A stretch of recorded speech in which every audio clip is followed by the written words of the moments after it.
Hello, everyone. Welcome to this Copa America recap review of last night. Doing it a little bit early, midday in the UK, because obviously we tend to UK folks, and I'm sure you were sleeping by the time the Argentina versus Chile game was played.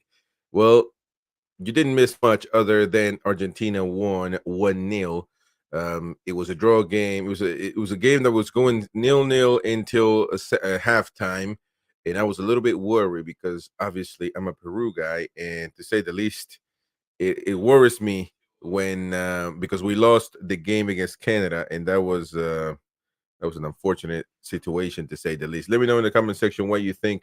If you happen to have seen these matches, let me know. If not, we're gonna recap them real quick. Obviously, two matches yesterday: Peru versus Canada, and that was the game that Peru needed to get over the line, and obviously it was the easier of them all because you played Chile. It wasn't the greatest performance, although Chile wasn't there yet either. I mean, both teams deserved the draw. But Canada for Peru was the one match that they needed to win. They needed to get it done.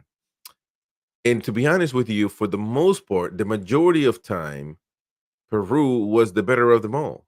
Peru was better than Canada. And to be honest, I didn't understand the Canadian gameplay yesterday. I mean, they have a lot of talent, but you can clearly say this. You can clearly say, even though Peru is not a limited, maybe yeah, a limited, but place in South America. I've always say this: if Peru played in Concacaf with Mexico, with the U.S., with Costa Rica, etc., they would qualify to the World Cup every time. But we play in South America, the toughest qualifiers in the world, and that's what happened this time around. You can see that because you play against Canada, a team that's been growing, a team that made it difficult for Argentina in the opener, but it doesn't matter. It doesn't matter simply because Peru looked way better than Canada, and Canada has some players now. I'm very impressed with Jonathan David.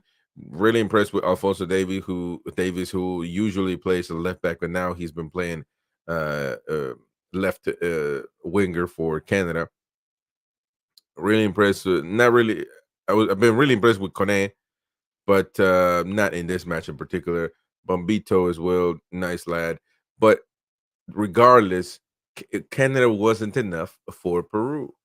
It just wasn't. Peru was a better team, and in the second half, even worse. But the part that messes Peru up every time is these situations right here.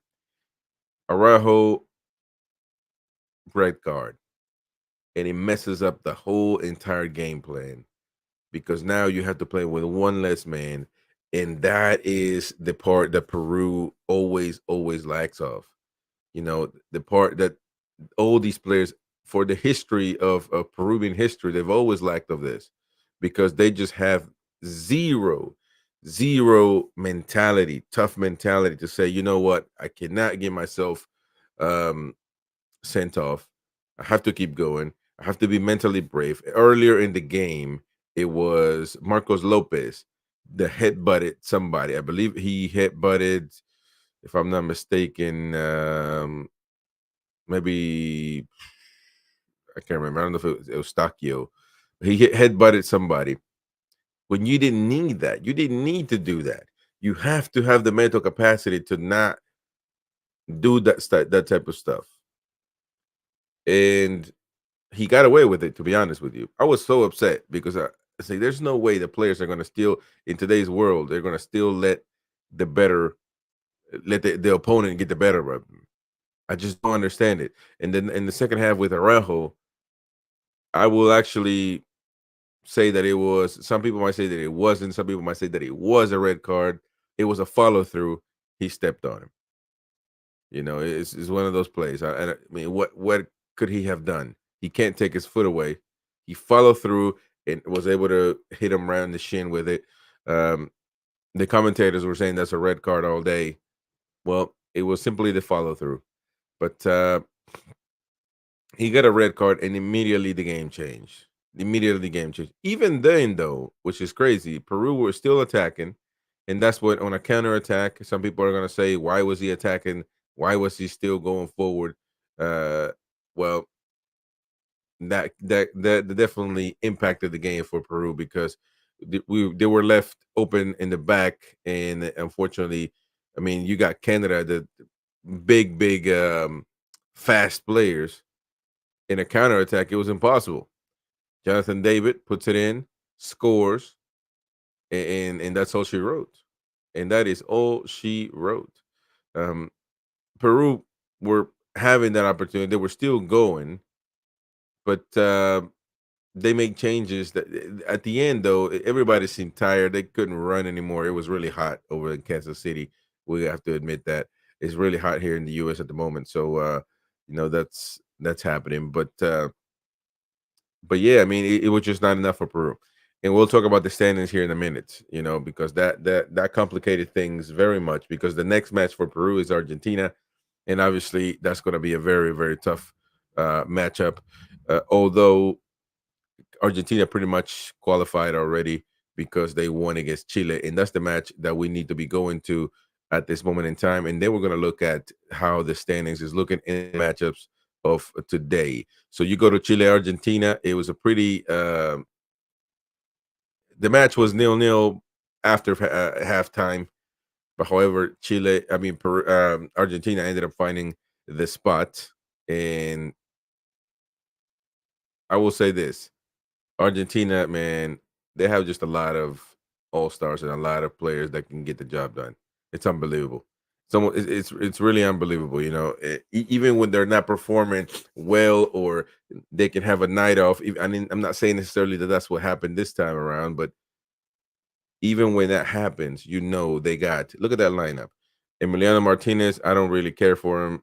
To me, he annoys me, but he is their goalkeeper. Lisandro Martinez, Cristian Romero, Nahuel Molina, Nicolas Tagliafico. Then you got Enzo Fernandez, Alexis McAllister, Rodrigo De Paul, Nicolas Gonzalez, Julian Alvarez, the City wonder kid, and of course Lionel Messi up there. That's the starting lineup for this Argentina side. Unbelievable. And but even then, you play against a Chile team that's pretty good. Claudio Bravo, he's old as hell though. That's one player. Mauricio Isla, old as hell. Igor Lichnowsky, Paulo Diaz, River Plate player. Gabriel Suazo on the left side. Eric Pulgar, Rodrigo Echeverria, Dario Osorio, Alexis Sanchez, old guy, or good veteran, and Victor Davila and Eduardo Vargas, who is another veteran up front as well. They were going to battle Argentina. However, Argentina had like two posts the whole match, so they could have scored more, but they won 1-0. In this game, it was really evident that Argentina was going to score at some point in time. The ball possession was everything. Everything was for Argentina. Even the big chances, 5 big chances, total of 22 shots for Argentina. No big chances for Chile, and 3 uh, total shots for Chile. This game was basically all Argentina. It really was. And the game plan for Chile was to defend, to contain themselves, and to hope for a counterattack maybe, but it was never going to be enough. It was never going to be enough. 8 goalkeeper saves for Bravo, and to 3 of Argentina's goalkeeper Martinez. 11 corner kicks, none for Chile, 11 for Argentina. You see what I'm saying? This thing was statistically was really pretty much Argentina's on top of everything. Um, but even then, they couldn't score. They were playing better, Argentina, but they could not score. So as far as we're concerned, the game plan for Chile was was good because you wanted to even a draw for Chile would have been really good. I mean, it was one of the best results to say the least, right? Because we're not looking at the table yet, but with Canada winning, they go to 3 points. Argentina, say they draw, so they go to 4 points. They still maintain up top, and then Chile with 1 point, they would have 2 points. Peru with 1, they would be third, and then Chile has to play against Canada. And so that would be again one of the easier of the matches. You would say if they win that one, they would qualify. The chances that Peru wins against Argentina are tough. Therefore, to Chile, it doesn't matter who passes between Canada and Peru as long as they go through. And so that was what we wanted to do, is just draw this game and drag it out until the last minute. And it did happen, ladies and gentlemen. Up until the last minute, it was it was an unbelievable situation because I think Licha Martinez, yeah, it was a corner kick. Let me take a look at it real quick. It was a corner kick. It was a scramble. A lot of players. Licha Martinez finds the rebound. The Inter Milan star, and bang, just bangs it in. Typical striker goal. Finds the ball in his feet and just shoots a missile. Impossible for Claudio Bravo. And that was it. That was it. That was all she wrote. In that game, all of a sudden, Gareca's game plan destroyed. Gareca, former Peruvian manager, by the way. And with that being said, now we're starting to get into the little brouhaha. Everything gets put in a bowl and mixed up, and all the plans that everybody had gets thrown out the window. So let's take a look now at what the groups are looking like. The standings for Group A. Group A is looking like this. Argentina, 6 points going through. Canada with 3 points going through. As far as I'm concerned, the two top teams go ahead. The two top teams move forward. Now, the rules are saying this: in the event that two or more teams finish with the equal numbers of points, the following rules break the tie. One is the goal difference. The goals scored, 3 head-to-head games between the teams concerned, points total, goal difference, goal scored, discipline points, and drawing of lots. I mean, so basically that's what it would happen all the way until the fifth step. But the first one would be the goal difference, is what which it divides. So right now, Canada and Argentina are going through, and that is unbearable because now Peru for the other teams, because now Chile's got to play Canada. So if they win, it's all up to them. If Chile wins, then they go to 4 points, and then they go through. If Peru loses against Argentina, if Peru happens to win against Argentina, well, they go to 4 points. And if Chile beats Canada, then again they go to 4 points, meaning their draw.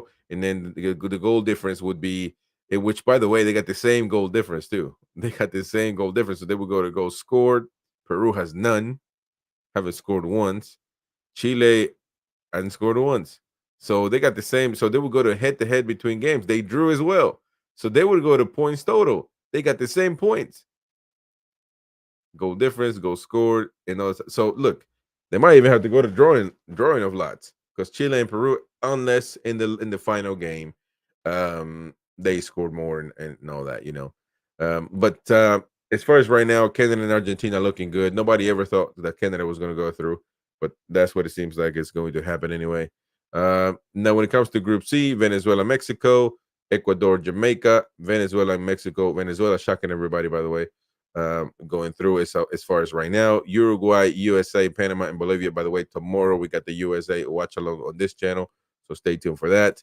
And then you got Group D, Colombia, Brazil, Costa Rica, and Paraguay. As far as the matches tonight, because obviously those are going to be subject to change, the Group B, Group C, and Group D. Ecuador, Jamaica tonight, and Venezuela, Mexico at tonight as well. So stay tuned for that. And then you got Thursday, Panama, USA, and Uruguay, Bolivia as well on Thursday. And Friday, Costa Rica, Colombia, Paraguay, and Brazil. And then on the 29th, and I'll be during that time, I'll be in Florida, in Miami, supposedly to watch Argentina, Peru. We got to find tickets still, but that's gonna be tough right there. So there you go.